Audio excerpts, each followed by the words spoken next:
বিনেশকে নিয়ে উৎসবের মঞ্চ তৈরি ছিল, কিন্তু শেষ পর্যন্ত কলকাতার কুস্তিগিরদের সেই পরিকল্পনা হতাশায় চুরমার। বিনেশের স্বাস্থ্য নিয়ে আশঙ্কা স্পোর্টস মেডিসিন বিশেষজ্ঞদের।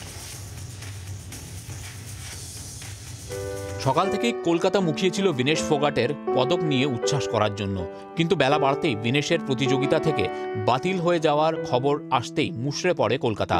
বিকেলে উত্তর কলকাতায় শহরের একমাত্র কুস্তির আখড়া পঞ্চানন ব্যায়ামাগারে সেই হতাশার কথা জানালেন কলকাতার কুস্তিগিররা।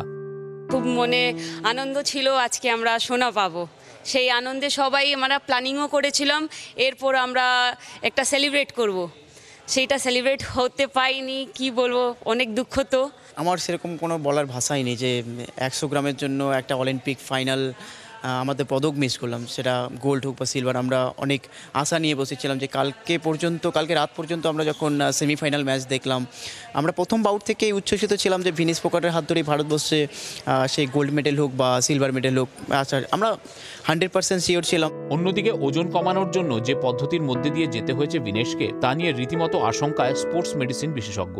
উইথড্র করে নিচ্ছে জলের ভাগটা রক্তের থেকে, তার মানে কি আমার কনসেন্ট্রেট দুধের যেমন জাল দিতে দিতে ক্ষীর হয়, আমি ওই লেভেলে নিয়ে গেলাম, তখন আর শরীরের মধ্যে কিছু থাকে না, ওর জন্য ডিহাইড্রেশন, পুরো বডির থেকে জলটাকে বার করছে।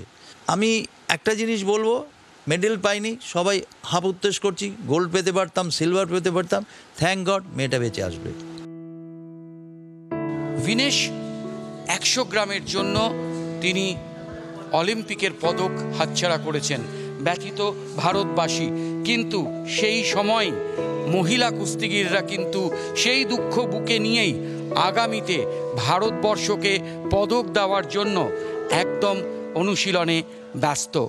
ক্যামেরায় চন্দনের সঙ্গে দেবাঞ্জন, জি 24 ঘন্টা।